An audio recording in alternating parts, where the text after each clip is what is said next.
almost time for game number 3 of this best of 5 series. Right now, CGA looking good to try and secure their place in the next round. I'm Stanley Greyheart Barker, joined again by Alex Nightmare Hapgood. You are, and we do have post-game breakdown on screen from that last game. 34 minutes, so a little bit laboured from Crest Gaming Act, partly due to the map play from the Hawks and, of course, playing around the Ezreal power spike. You can see the damage on screen. But as we said in the post-game analysis, things did not go so well from them beyond that point. No, and where damage was lost, damage was still gained for CGA. You can see the difference between what the Volibear and the Renekton were able to put out. And while it doesn't quite balance out the numbers from the Ezreal, the consistent poke that was put there, the survivability and the Houdini antics from people like that Trundle that we saw, keeping CGA well in the game, never letting that gold lead go above 2,000 at any point in the game before coming up to a more than 5,000 gold lead for themselves. Yeah. And I think it's worth talking about how CJ have managed to keep themselves in the game when they are, you know, losing out a little bit on the early game, and they're getting ganked by this Rek'Sai managing to go to 2-0-1. We kind of had some questions about that Rek'Sai. I mean, I did, because Rek'Sai I think is a very risky pick. You have to snowball certain carries across the map because you don't really get to do much in the late game. We saw exactly that as soon as they reached 5v5s. Really struggled against the Trundle ult and the massive backline damage of CGA. So yeah, early game was the plan from the Hawks, but they haven't managed to capitalize on that so well. I think they showed as well just how much Tussle was missing the ability to play the Lee Sin, because Rek'Sai feels like just a go-to fill-in for that champion in this particular instance, and it didn't work out quite as well as even in game 1, even though we did see the Hawks lasting a little bit longer this time. But if SHG are to turn this one around, or SGA, as I probably should call them, then I think they still need to just call them the Hawks, dude. It's way easier. I'm getting that now. Yeah. See, we've had a whole year of training for this. So like Fukuoka SoftBank, the Hawks. Yeah. Yes, I think that Tussle's got to be even more dominant in this matchup. It's one thing to get a 1,000 or 2,000 gold lead, but it's got to spiral out of control before we see that late game coming through. And we were talking about that a little bit around the 20-25 minute mark of that last game. We're saying, yeah, they got a 1,000 gold lead, but we kind of think that 3,000 is kind of the gold standard when it comes to gold leads coming into the mid and late game. Before any of that starts off, though, of course, there is the pick and ban, and we're into it again. We're into it already. We're going to see the coaches impacting potentially for the final time in this series what their teams can do. And in terms of that impact, I think you touched on during the break, which I really liked, was speaking about how these new coaches, these historically excellent players who are now in the coaching staff, can impact, especially the pick and ban. They can impact the early game phase, but it seems like SHG fall off post that predictable part of the game, and where the coach maybe can impact a little less. And can I just say, I love that graphic in the background showing the pick and ban from the last game. It's really interesting, therefore, to see right in front of you visually what the thought processes are coming into this third game. CGA had side choice once again, have chosen blue side once again, being the higher seed in this matchup, and so far, looks like the same bans from both sides. And CGA going for pretty much exactly what they went for in game 1 of this series, which says to me that yet again they're going to be prioritizing the set as we see these bans come through from SHG. I expect this to be instantly locked in. Unless they think they want to take up... No, okay, right, fine. It's the same run through, set's locked in. Yeah, we saw CGA drafting towards almost identical comp, but having banned the set away themselves because they didn't want it to go over to SHG last time. I think the same thing's going to happen here unless SHG start taking champions away. And the first champion you think of with that takeaway is Jhin, because it will 100% be locked in by CGA if SHG don't take it right now. This is the thing. Game 1, they locked in Volibear Ashe, and I thought, hey, isn't that just baiting out the Jhin? Game 2's lane also didn't go great for the Hawks, but we did see that Honey had some really good mid-game moments with that power spike that Ezreal does have to force CJ off of some of the important dragons and some of the turrets. They've locked it in the hopes of a better matchup, but they are still leaving open CGA their comfort picks, like the Renekton. Nap had some great team fights on that. We saw him getting picks onto Dasher, using that Blade of the Ranking Black Cleaver spike, and of course the Jhin comes in again. It, by the way, hasn't been played on any minor or major region game in patch 10.16 so far, so this is the first you're seeing of it. Congrats, you saw it here first. As a caster, you kind of put your neck out on the line the second you say something absolutely will happen in pick and ban. However, I did not feel the slightest bit of risk in saying that Jin was going to get locked in. We see 3 identical champions to what CGA took in game 1 and played so effectively. The things that rounded out that composition, remember, were the Trundle, and in the mid lane, in the end, it was a Syndra. So let's see if those are banned out as we come towards the second phase of bans with the Zoe already locked in for SHG. I want to see the Trundle banned away, because even though for me it's not been massively impactful, it at least denies Unica the comfort he's had and the cohesion for this unit. That's exactly what's banned away by SHG. I can just leave at this point, can't I? You're just calling all the shots. Yeah, I think that's a very good ban. Unica has looked very comfortable on it. He beat DFM in their first matchup in the regular season playing this pick with some really good team fights around stuff like the Baron with his pillar. Akali's been banned away from Arya. We saw that Dasher played it into the Silas the last time. It was a blind pick Akali. Of course, has been buffed on patch 10.16. So that's going to be taken away. It does leave open the Silas again. It leaves open stuff like the Syndra if they want to go back towards that. Let's see if Tussle locks in once again something like the Lee Sin, or if they do want to flex around that Volibear into the jungle. I'd just like to say how much I like that we're going to see Dasher back on the Zoe again as well. I love the early game impact, the damage, the numbers that we saw being put out. That being said, they've left the Syndra open, so we could just see that one being played straight back into Zoe again like we did last time round. This time, it is going to be the Thresh instead of the Leona. A little bit of a change up from SHG, and I like this. There was clearly something not quite working, and so they've given themselves, in my opinion, the most complete support champion in the game. Lantern is nice. Lantern is really good against kind of pick comps. You put yourself into the path of a Syndra, the Lantern can get you out of the follow-up combo after something like a Scat of the Week comes in. You don't have to put yourself so far into the enemy's face as you do with Leona, but Grendel going back towards the Nautilus instead of that set going into that support role, which means that we're probably going to see that set jungle and leaving the mid lane and now for last pick. I like this. You see the Trundle taken away, so the flexibility makes a lot of sense. Looks like we might be going back towards the Syndra, which we saw last time around. It makes complete sense in my eyes. I was surprised it wasn't banned away. There it is, locked in again for Arya. It is. Okay, right. So no Leona pit to pick off this time. Potentially, well, I'm just going to say, I think Thresh is better into Syndra than the likes of Leona. It depends whether Arya now feels like he wants to take Cleanse. You can't cleanse Gangplank damage, and that's locked in for Aramek. Yeah, whereas Gangplank can cleanse a heck of a lot of other things, as we were having a discussion about just last night. There's plenty. Wait, doesn't that count as like a couple of hours ago? Damn! Don't do that to me. Aramek's going to have to be pretty on point because there's a lot of important spells he's going to need to be cleansing away should he want to keep himself alive on the GP. The compositions are completed. SHG has a freshness to it in a way. With the Thresh, the Gangplank coming in, something a little bit new. CGA, on the other hand, they have drafted 5 champions that we've already seen them play today. So I really like Gangplank. I think Gangplank is a very underutilized pick at the pro level of the game.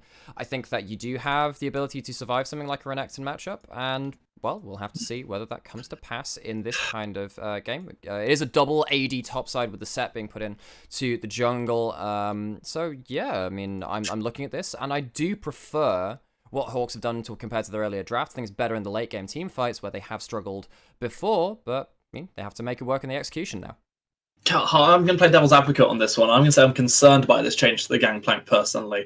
I think before, when we saw the Volibear up in the top lane, it was a champ that could get behind. Yes, it gave Nap a bit of an advantage, which she was able to push very well later on. However, now by putting the Gangplank here, you've got to split your attention a bit. So far, the focus has been on getting honey funneled and getting further and further ahead. If you focus on doing that, Aramek's going to be in all sorts of danger with a set and rent and consistently diving on top of his face.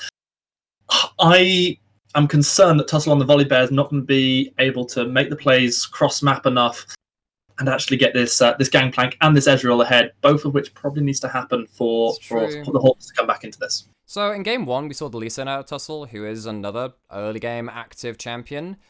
Volibear is a hyper-ganking champion. He can just run with that Q into lanes and just see what happens with that.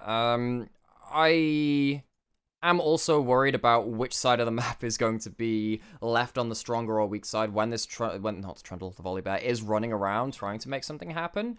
Having Thresh Ezreal as your weak side as the bot lane, though, is normally a pretty good thing. However, Grendel on the Nautilus has been able to punish pretty much every member of the Hawks so far. Coming into game 3, we are both still on for a potential perfect prediction with our 3-0s. I'm certainly not going to be changing my mind about that one. How about yourself? Nameplate's off. I would say this is probably a Hawks win. Nameplate's on. It's probably CGA. Okay. So you're keeping your 3-0. It's 3-0 for me right now. Yeah. I haven't got him in my ear at the moment, but I can see his video. So I'm going to give Mass Swan the opportunity to join us in the dark side. Do you want to change the prediction to 3-0 coming into the last game? Well, he'll be writing that out. He doesn't want to change that. He's still going for that 3-1, all things said and done. And I think if out of the draft so far, given how the Hawks, the early game hasn't been their problem, it's just been about being outfought in the late game. I think this is a change for the good. Like I said, I do like Gangplank quite a lot. I think it's kind of awkward on red side. I prefer having Gangplank on blue side. It's way better about disengaging from Baron because you have to funnel the wrong side out the pit if you do put the Gangplank ult to push teams off. Harder to gank, so there's no tri-brush.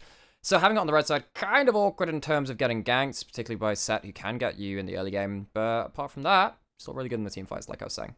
All right, this may be the last game of this best-of-5 series of the first round of knockouts here at LJL. However, we will be bringing you another best-of-5 series straight after this one. It will be Detonation Focus Me going up against the Burning Core. We'll have two fantastic casters in Initialize and Vinny bringing you that game. The winner of that series will face the winner of this series. The winner of that will face up against the loser of V3 and Sengoku.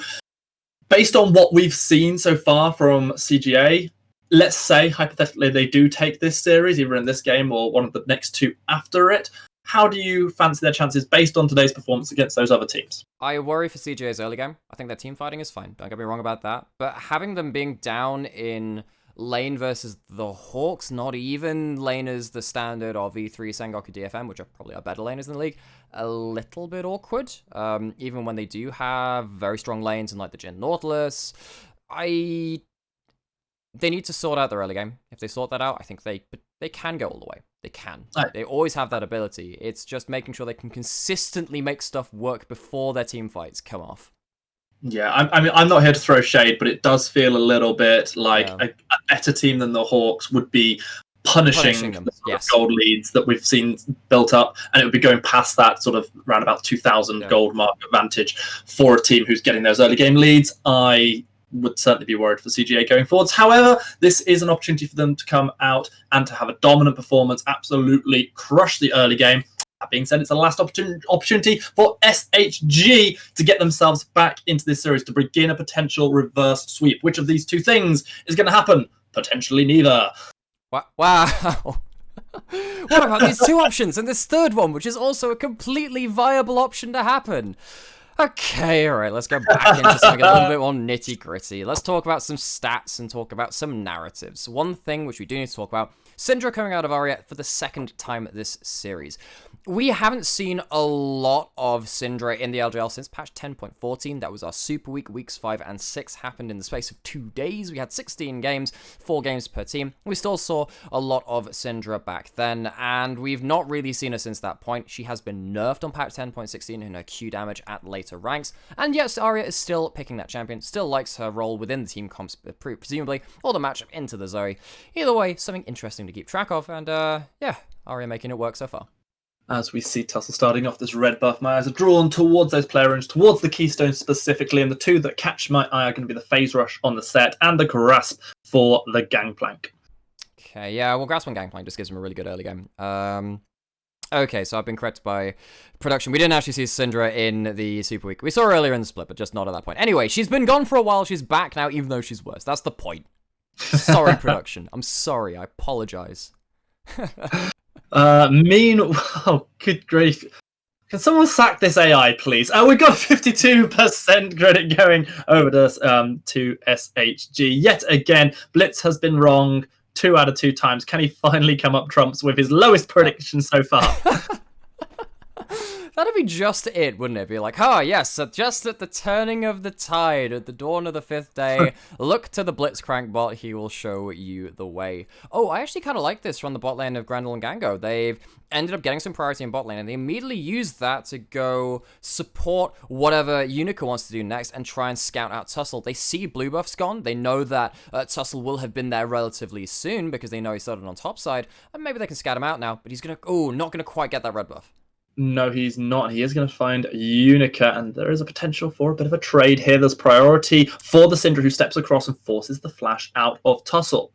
All of that starts from the bot lane. Use your level 1 priority from the Jhin Nautilus. Strong lane, we were talking about, okay, CJ didn't really do so well in that lane in the last game, still had like a 10 CS disadvantage, but this time they support Unica, who is on a good early game brawling jungler in the set, and now they have a chance to gank bot lane. Pooh and Honey have to be very, very careful here. Potential Flash face breaker. No Flash needed. The face breaker is there. The face is broken for Honey. Flashes away, but still dies to Unica with the red buff burning him to a crisp. Burns down with Ignite with red buff and flashes away with both of those DOTs ticking. And now Unica going in.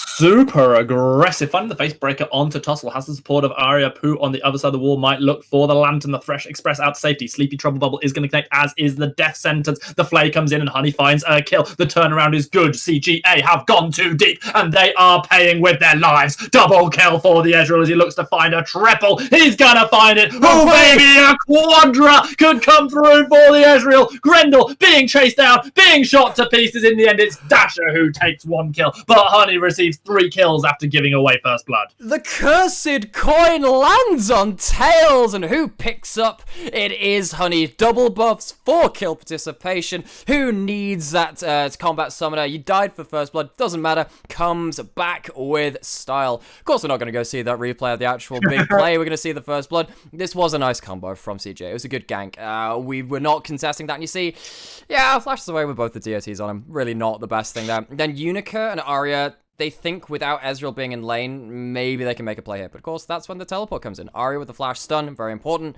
Unica walks into the sleep, and then Arya, even with the phase rush, just doesn't have the move speed to get out of that. The ignite takes for a little bit too long. Bit too much damage from Zoe. Picking up continual summoners just ends up being far too deep. And cue the sum 41, I guess. Honey picks up all the kills, but I want to shout out to my star of that show, and it was Pooh, playing the Thresh rather than the Leona and showing the full utility out of this champion. Death Sentence, Flay, and Lantern all successful in helping pick up all of these kills for the carries. That was wonderful to see. Yeah, really, really good. Lantern was good. Flay even better. Gets an ignite down too, I think, during that play. And yeah, I think after Unica goes in there and eats the sleep, he just like starts like writing down some 9 Inch Nails lyrics and just waits for the end to come. It's a bit of a sad situation. He's just in 2 days. Okay, guess we got this one a bit wrong. And now the early game, once again, going slightly in the Hawks' favor. Only slightly, though. Despite those 3 kills picked up for the Ezreal, it's still only a 400 gold lead. And yet again, CGA easily sticking with their opposition. We see Grendel opting into that Hex flash. Arya having to flash, Dasher having to flash away from Arya as Grendel clears out the vision. Unica coming in for the gank as well. Cloud Dragon's our first one this time around, as we see Aramis getting Dover pod by Nap, who has that, the ultimate pop. The Dominus was used. Aramis still missing the cannon barrage. Arya taking a lot of damage from Dasher. Pooh is waiting in the wings, looking to see if he can help as the Sleepy Trouble. Battle Star comes in, but it's not enough damage from Dasher to secure the kill onto Arya. Ooh, closely run in the mid lane. Last game, we saw this match, of course, was in game 1, and Dasher was getting the much better end of that. Although he was helped out by the Lee Sin in this game, CJ have been roaming around this mid lane much better than they did in that first game. However, with that last trade going in their favor and a teleport still available on Dasher, and of course not on Arya, it looks like the Hawks are bold enough to approach this first dragon. Unica's still paying a little bit of attention to this one, though. Dasher is going to put the paddle star down, damage coming straight onto the dragon. Unica looking in, trying to find the steal. It's going to be Deadly Flourish connecting onto Pooh, but it is going to be dragon secured by Zoe. Kill secured, meanwhile, by the Volibear, who didn't teleport in, because that is your jungler. Tussle finding one, but then getting killed. Your jungler is dead. Renekton did teleport in, did find a cool kill. Pooh dies. Ha! CJ say, screw this early game lead stuff. We're gonna go trade a dragon for some kills, at least make ourselves look pretty good on that front. That smite was missed, I believe, by 4 HP. Honey is level 6, has the level advantage over bot lane. Might try an all-in Gango with this wave crack stacked up too. Yeah, he's dashing forward. He's dashing forward, but he has only got really the tier completed alongside the Doran's Blade and the Cull, so it's not like, despite those kills, he's got a massive, massive lead. That being said, yes, I was about to say. Still does one hell of a lot of damage, and now we get to see the replay of what happened around this dragon. Things got mighty dodgy for SHG. can I just say, hard luck on Honey for having 2 replays stolen away from him. Gonna go after the other stuff. Unica comes in with the smite advantage here. He has level there. Does go for the... Oh, it's 5 HP. I thought it was 4. It's 5. 1 off. The Gangplank... How could you get that wrong? How could I... Oh, no. I was 20% off. That was really bad. Nap comes in. Arya comes in. A kill apiece for the solo laners. And you know how big that Syndra got in game 1? Looks like it's happening a bit earlier this game.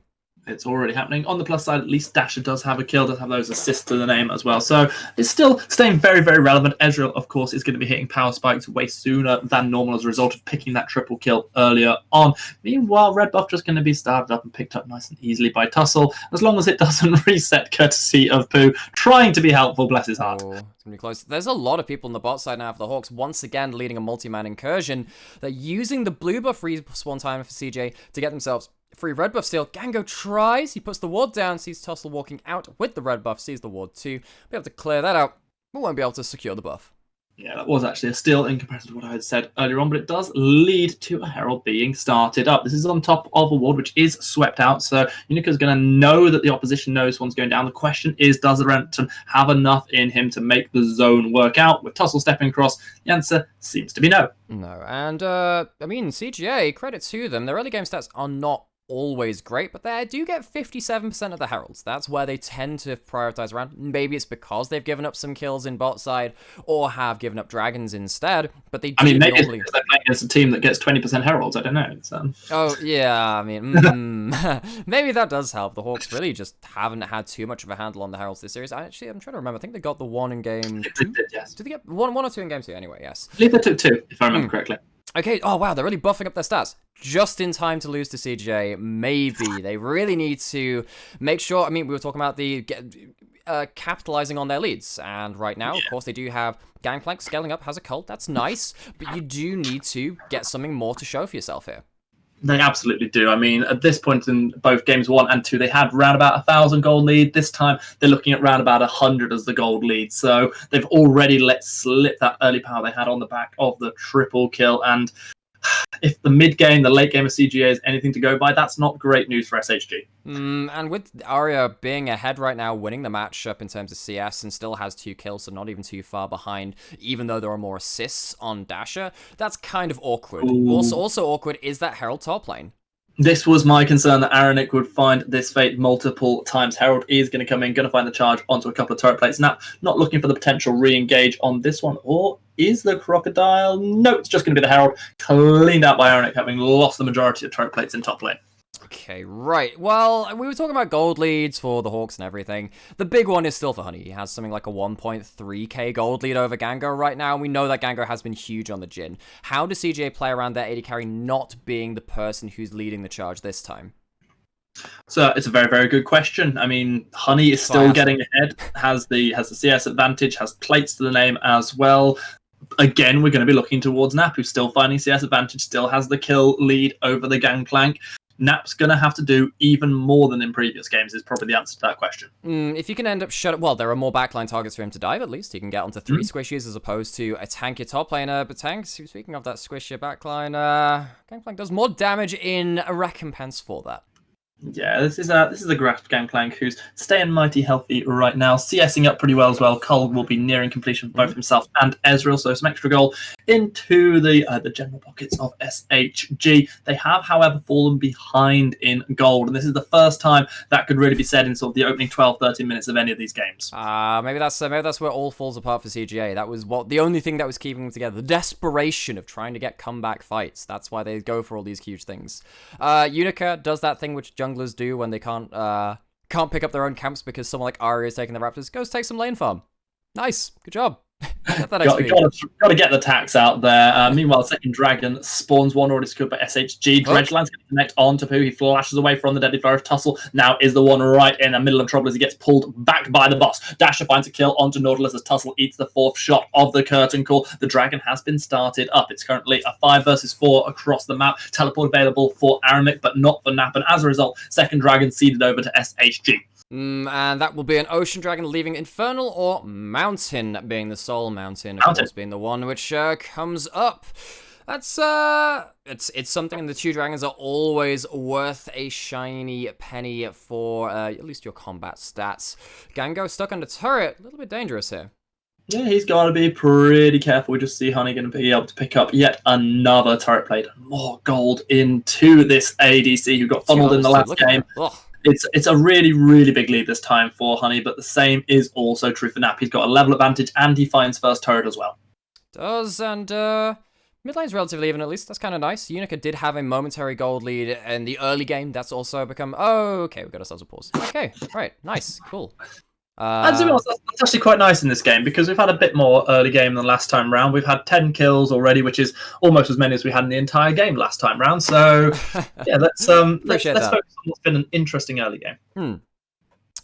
Interesting's probably the word for it compared to the rest of the series, because, you know, we talked about the other two games. I mean, I pretty much had to repeat my line in both ones in saying, kind of just went to script. CJ kind of met in the early game, team fight their way to a victory. They have kept things a bit more even this time. It's awkward for them that Gango is now behind. I know you were talking about Gango being impressive in the early parts of the series. He has been. The story for CGA in spring, actually, towards the mid and late part of it, though, was Gango kind of falling behind and then Arya just having to drag his team across the line. Might end up being the same thing in this game. Jhin is not looking particularly ahead. At least there's no Akali to shut him down, but Zoe lands one sleep. It's still really, really bad for him. But this is the thing when you've got so many laners who can perform well. You have layers. Well, I was going to say you have layers that work for your team. As a result, we've seen Renton be big in pretty much every single game so far, and taking massive advantages against the Volibear. Not quite as big in terms of advantages against the Gangplank, who will probably be more relevant than Volibear was last time round as a top laner. That being said, then you turn your attention, as you say, to Arya, someone who's put the team on his shoulders before now. Hasn't really done that through this series, though. I will say game one was a very solid Syndra performance. I want to see yet more, because if you need to counterbalance the damage that maybe isn't being put out by Jhin, the first person you look towards is that Syndra. I agree. I think that game one, early game was kind of meh. I think that Tussle and Dasher teamed up very well to kind of add the caveat to it. Was it Arya playing badly? No. He wasn't head A either way, though. I think that in game two, the split map, playing a melee champion split map is kind of awkward, particularly when you're not tanky either. The Silas got like 2v1'd or collapsed on a few times and was kind of punished. This game, probably much easier for the Syndra to start deleting people. I am worried about what happens if you put a GP ult right on top of him and then you just kind of run at him with the Volibear. So it will be a large part of Arya. What's he positioning like? How are you using your cleanse? Can you get those kill combos again? Remember, we saw the first turnaround kill when we finally came in from our break from stream for just a one-shot combo onto Honey, which turned a fight for like a 2-for-1. Really, really big stuff. He has the chance to do that again, and if Gango is behind, like you're saying, this is the first person we look to. I have questions in regards to Renekton, if you don't mind, because I asked you... Is he a crocodile or an alligator? I don't know. Ask me again. Totally killer croc, right? We see that he's getting ahead. Again, not as far ahead as previous times. You talked about it being nice. He has multiple squishes he can get onto. However, in my opinion, we haven't got to a point where this Renekton is so far ahead that he's just indestructible. Exactly. And so multiple squishes is great if they're all grouped together, but realistically, that's probably not going to happen too much. And I just wonder if actually having those multiple squishes, but yet multiple damage deals is actually a good thing at this point. Nap's been traditionally very good at finding the right angles into fights to make his Renekton very valuable. We saw that again in game 2 with that Baron fight in the top side. Well, yeah, the fight over the blue buff. Well, the fight over whatever. 2 kills which led into the Baron. I'm not even too sure why they were fighting at that point. They did anyway. And the Renekton ended up being pretty good. They were trying to get vision around the Baron. It wasn't great.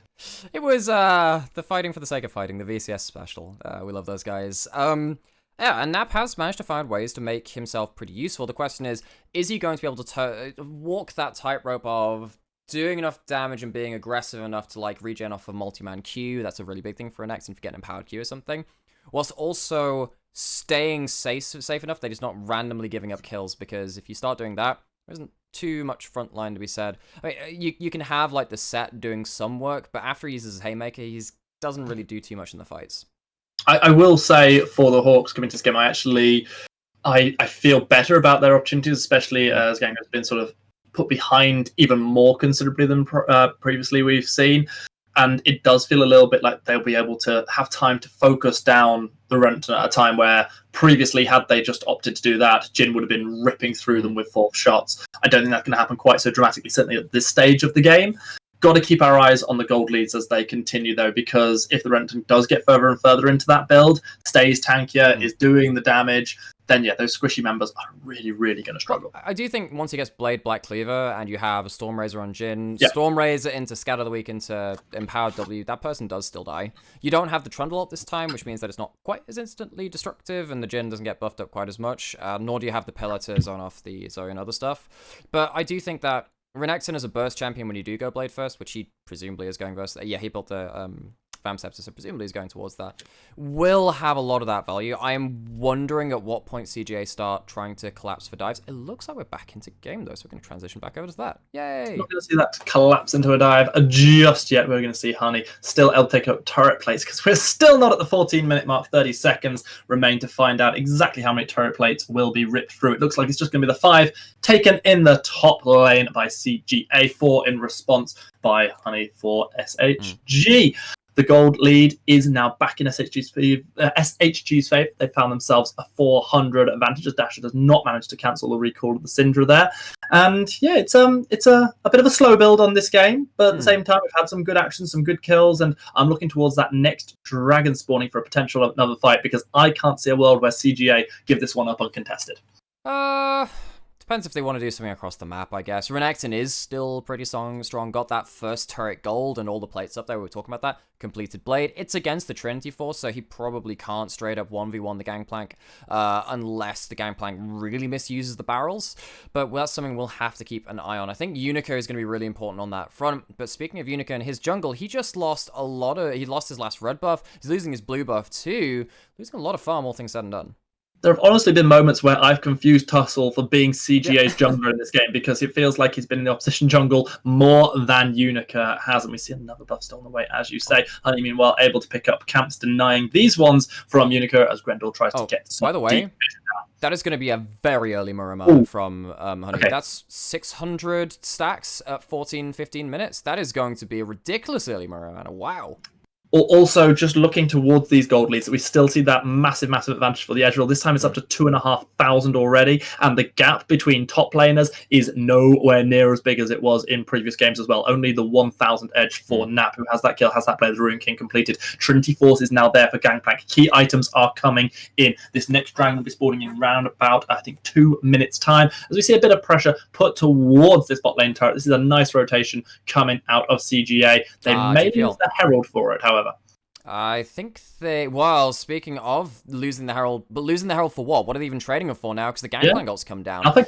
Aramik, just using that. And we have, of course, we've criticized him a lot over the split. I mean, you weren't here for that. It was just us 3 on the cast. For him playing pretty bad on the weak side. Gangplank, oh, that's a big combo.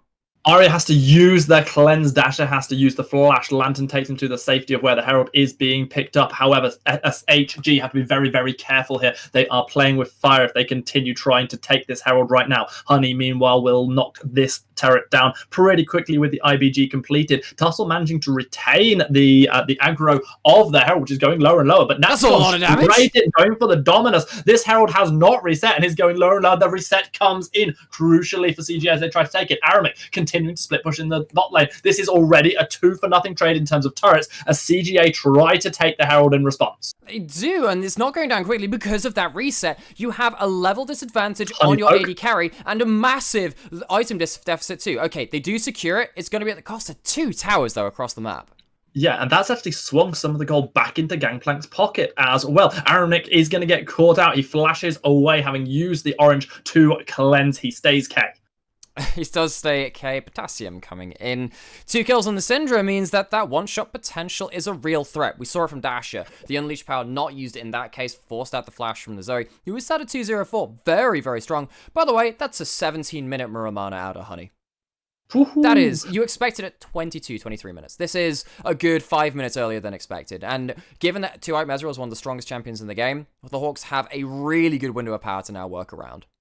Yeah, Honey is well and truly online. That third dragon spawning in just 10 seconds time. We'll see SHG possibly being the ones able to transition into this the most cleanly. Honey does get caught out by the dredge line and the depth charge as well. The lantern will pull him to relative safety, however. It does, and that's why we like the Thresh over Leona. That's why we like it over Leona. Yeah, absolutely. Herald is going to get put down in the mid lane, trying to get a little bit of priority for CGA as they look towards the Dragon. Herald is going to be taken down on the back of its charge, but the Dragon already started up by CGA. SHG may look to try and contest this one, trying to get themselves towards Soul Point. True Shot Barrage will spot it out, will go through a Unica, who will still have the Haymaker for the shield available. Tussle is looking to try and make something happen, however, he's immediately been caught out by the Blade of the Rune King of Nap. Look at the damage onto Pooh, but Ezreal manages to find Syndra first. 2 for 1 in favor of CGA as both of their carries get themselves a kill. Ezreal gets a second as Honey looks to make it a triple again. A double triple kill in game 3 of this series. Might be swinging the game towards SHG. They found themselves the biggest gold lead they've had all series long. 4,000 is the lead.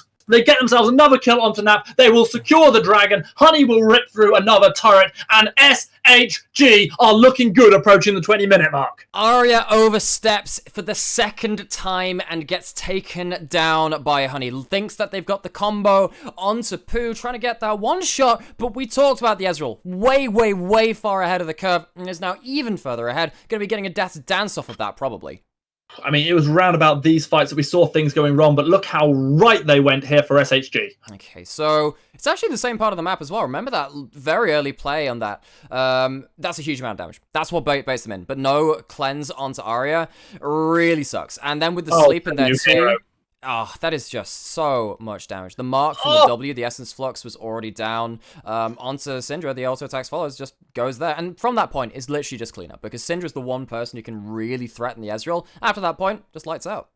Can we talk about how awesome that was from Pooh, please? Yes, Pooh died, but you saw Pooh being taken down to sub 10% health, landing a death sentence, going in, finding the shield for himself, putting down the box where the walls catch on to 2 members of CGA. This guy is a hero on this champion. Why have they had him on Leona duty up till now? And yeah, remember how he was in game 1 on Leona. It didn't look particularly pretty. And game 2. And game 2, he was just kind of there for his ult to be stolen by the Silas. This game has been really big for Pooh. Occasionally he's had these kind of games, but they haven't nearly been consistent enough. But in this game, Honey walking forwards. Very dangerous there. Grendel did have the flash and the ult. Now there's a teleport into bot lane.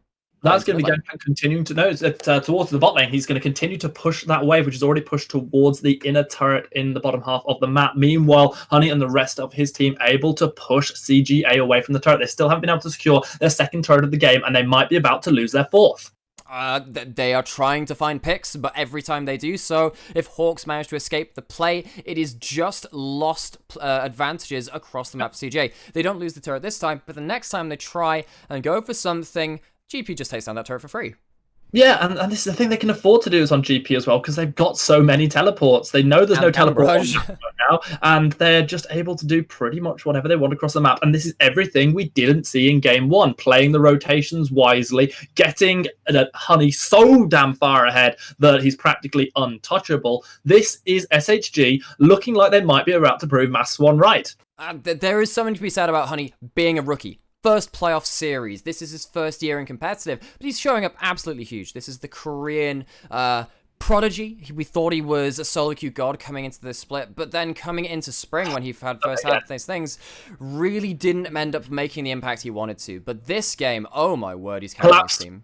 Here we go. Dasher and Tussle are looking for a bit of a fight. They come around the backside. They don't quite manage to find the pincer this time round. This time it's rotations from CGA that perhaps are slightly better, finding themselves the mid lane outer turret and some damage onto the inner. In return for the inner turret on the top lane, they also get themselves out of dodge. Hooray for passivity. CGA don't want to take a fight until they have a couple of items onto Gango, I don't think. And Gango, speaking of which, in a really dangerous spot, they're narrowly dodging out on 2 or 3 summoners, skill shots. And crucially able to keep the cleanse as well, so Gango's still going to be relevant. Unica, meanwhile, sweeping things out, is not going to get spotted out. Nap's going to continue to push in the bot lane, finding this turret. Doesn't quite have the teleport available yet, as a potential collapse comes in from SHG. I don't think they're going to get there in time. He can just recall, and that is evening up somewhat that tower score. 4-3, not the worst thing ever now. It might give him the goal to finish off that Black Cleaver. And if he gets Black Cleaver and there's a fire cannon onto Jhin, maybe you can burst out the first target. Maybe you can turn a team fight with one pick because the Hawks once again choose just the wrong area of the map to fight around. We saw that in game 2. We kind of saw that in game 1 too. We saw it, well, it's a pretty common trend from them at this point. We're looking at the item breakpoints, and as we say that, these backs have come through, huge breakpoints coming through. It is Mountain Soul point for the Hawks, don't get me wrong. Really, really big for them. However, if this next fight goes very badly for them and it goes into a Baron, you might be able to just tide over to a point where the Ezreal isn't just hilariously strong and Jhin becomes relevant again. A 5-kill, 2-assist advantage for Honey over Gango. Meanwhile, there's also 46 CS extra that he's got. Throws a true shot barrage out, catching onto Grendel. Unica takes a lot of damage from Dasher, throwing out the portal jump, finding the paddle star. Unica trying to step forward very, very aggressively here. Not too sure his team wants him to be doing this right now, but this is a crucial moment around this 4th dragon. I think what he was trying to do was threaten Dasher in, but there's so much damage again. I hate Zoe, and I think Grendel does as well right now. The paddle star ripping through the health. Another sleep. Bubble's going to connect. Dasher might have an opportunity to finish this one off. Not going to connect this time round. However, Root's going to connect onto Unica. He uses the ultimate, but the showstopper will not be any good this time round. It's the show stopped for Unica. Grendel's show is stopped as well. They've both had to go on pause as Arya tries to find damage, does manage to take down Tussle. The curtain call comes through. All of the shots will connect this time round, but Honey is the healthiest of his team as Arumik finds the kill onto Nap. Finally, the crocodile has been slain by the pirate. Captain Trumps this time, but there goes Dasher. There goes Arya as well as Honey finds the flux damage straight away on the back of the arcane shift. The nice targeting that comes through for Honey on the back of this one. Chasing down Gango, looking for yet more. Might settle for picking up the dragon. Teleport! Being used by Aranik, trying to chase down the Jhin, but he has got himself well away by now. This dragon is going down pretty quickly. It's going to be Mountain Soul for SHG on the back of all those kills they just picked up. They maintain their 4,000 gold lead, and they are looking so much better in game 3. They are, and it is all off the back of this Herculean performance from Honey. Let's see how it comes out. In this replay, second sleep in a row lands onto Grendel, and the Nautilus is just out of the fight. Unica gets very greedy with his combo. Doesn't use the Haymaker, tries to go for the showstopper first, gets someone out of position. Grendel is chased down by Honey, and no one is in position to punish their Ezreal as he does the arcane shift forward. Arya is really strong. Uses the Spellbinder, very, very high stacks, gets the first kill of the fight onto the Volibear, and Nap, we were talking about, hey, he can dive onto the squishies. At this point in the game, yeah, he doesn't end up surviving if he's focused down by 4 people. Then Dasher just gets a little bit too big for his breaches and teleports into oblivion. And then, well, I mean, Honey at least is there to deliver some of the same. I mean, full credit to Arya, who made some plays happen there and picked up a couple of crucial kills. So we've now got the Spellbind, the Ludens is there, some items coming towards maybe a Morellonomicon or something along those lines. Stuff, I think, because of 2 Mountain Dragons. Yeah, entirely true. However, still nowhere near as relevant as, let's say, Honey is in this game. And you see the damage that Dash is putting down as well. Things looking like they are going very, very poorly for CGA. However, they've played the late game well in 2 previous games. Can they do it from further behind?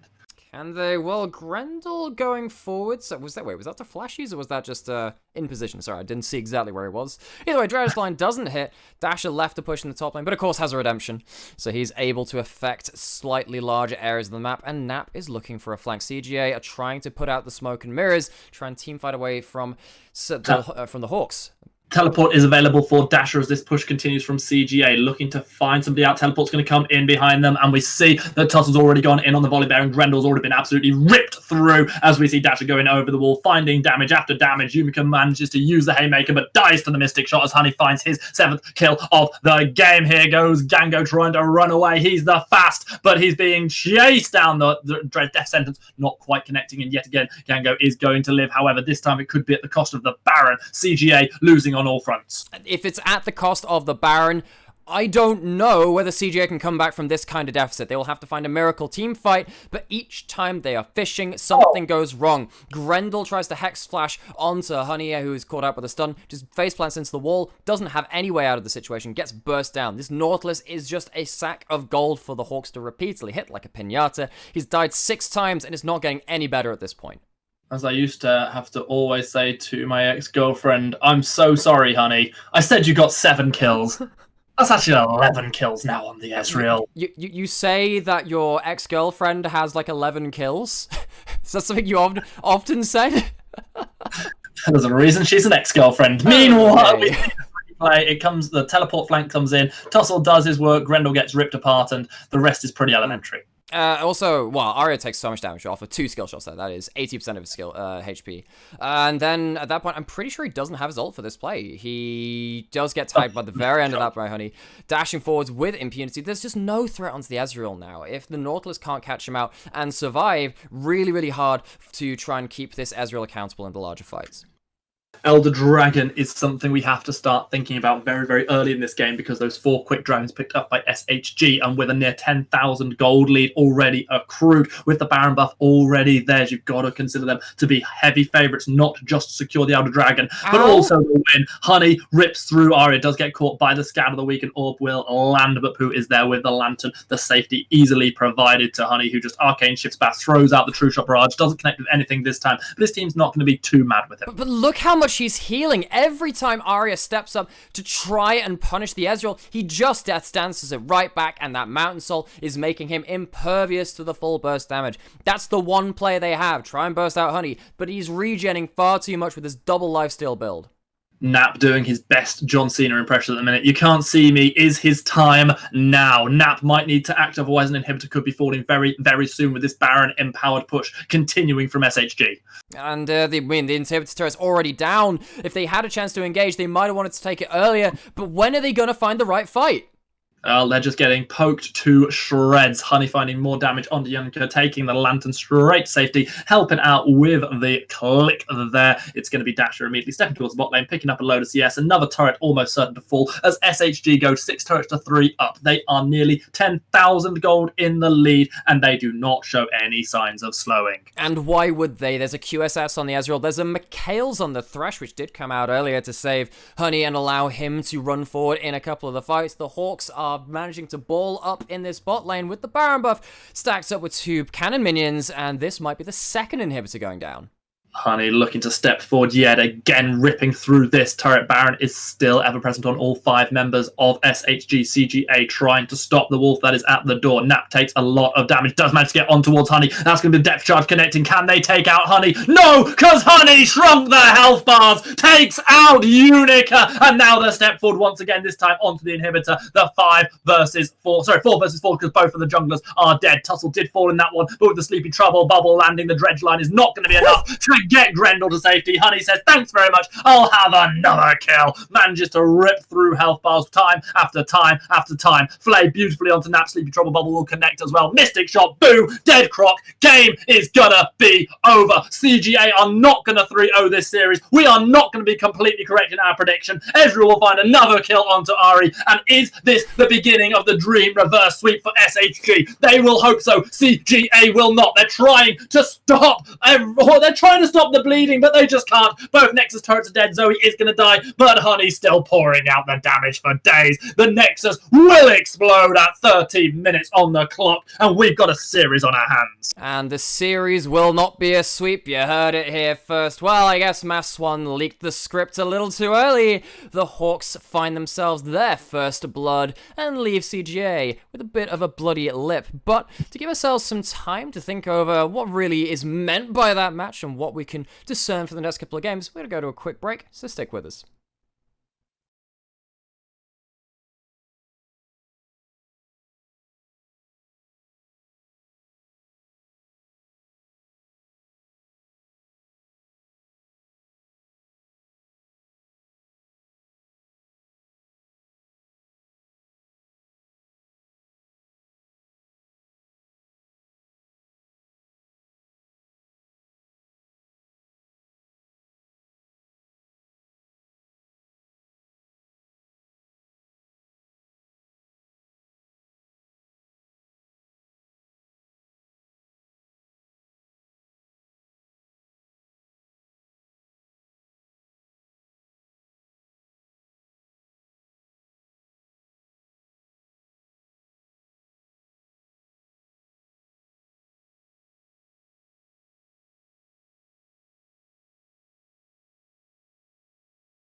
Thank you for rejoining us for this LJL playoff game. A series that delivered so much, finally starting to pay off here in Game 3, as finally the Hawks biting back. They do, and I think there's one person who's really stepped up for the Hawks. Hey guys, has something been going on? Like, I just got up and I just keep finding honey everywhere. What's been happening?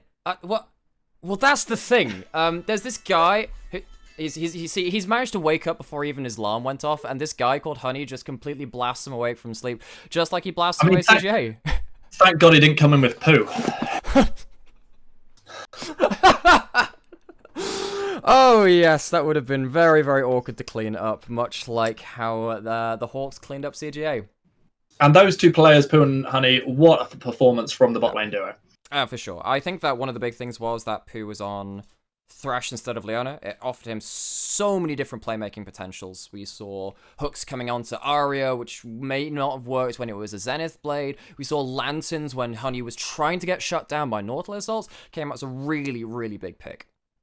It was a really enjoyable match to cast, and one thing that surprised me in it was that this was the game that, coming out of the very early game, that actually the Hawks had the lowest gold lead that they've had throughout this series. They only had 200 or 300 gold kind of coming into around about the 10-12 minute mark, despite having picked up the triple kill on Honey. However, this time, unlike previous games, they were able to really elevate that gold lead to a amount where they became unstoppable. Well, there's your problem. It's a 200 or 300 gold lead or whatever. Even with a triple kill onto the best 2 items Spike carry in the entire game in the Ezreal, got, what was it, a 17-minute Muramana transformation. That is almost unheard of. Almost unheard of, especially within the pro scene. People like Deft managed to get it at like 21 minutes if you're very efficient at stacking it. But if you just get the item earlier, it helps you out so much. And Honey not only got to that Spike very early, he was safe with his lead and put up just monstrous damage numbers. And what does that mean for this series going forward? Obviously, it means the series continues, that CGA are not confirmed as being into that next round that they so much so will be hoping to achieve. They've got to sort of reset themselves now after actually 2 games of looking pretty good. I agree. I think that there is a certain element of mental fortitude which will now come into play. CJ have not always been the most formulaic team. They are a team which do love to freeform and teamfight and play around their strong picks.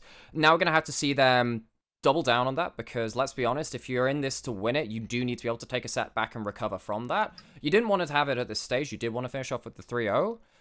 Yeah, now it's about mental fortitude for me. We've shouted out one support, now we need to shout out another one. Blitzcrank finally got it right. The 52% prediction early on, and this time it comes through. The Hawks are able to make good on the Blitzcrank's promise. The question is, do you see a reverse sweep coming, or is it, in your eyes, a very, very low % chance of that happening? The game still got a little bit close in some fights, even with the hugely fed Ezreal. I don't think they can pull it off another 2 times, but stranger things have happened. They have. There were like 4 series. Yeah, wow. One's in Russia. We're going to get up to that Champs Ledger as soon as it happens and come into the picks and bans. Anything you'd like to see change? We've seen only, I believe, 6 different champions played by CGA in this entire series so far, maybe slightly off 6 or 7. Do you want to see adaptation? Do I want to see adaptation? I think they need to be very careful about what they're doing in the bot lane. I think that the Jhin has not been a clean answer to the Ezreal. They need to be very careful what they're doing there. And this Renekton does not work in all compositions or all matchups. There are definitely other options they want to go towards. But, I mean, since, we'll have a chance to think about that as we're still on break. All right. So, speaking of break, I'm trying to work out exactly what we do at this point. So please do let me know. Cut to a break. What? I know, it's crazy. We have the ability to do that.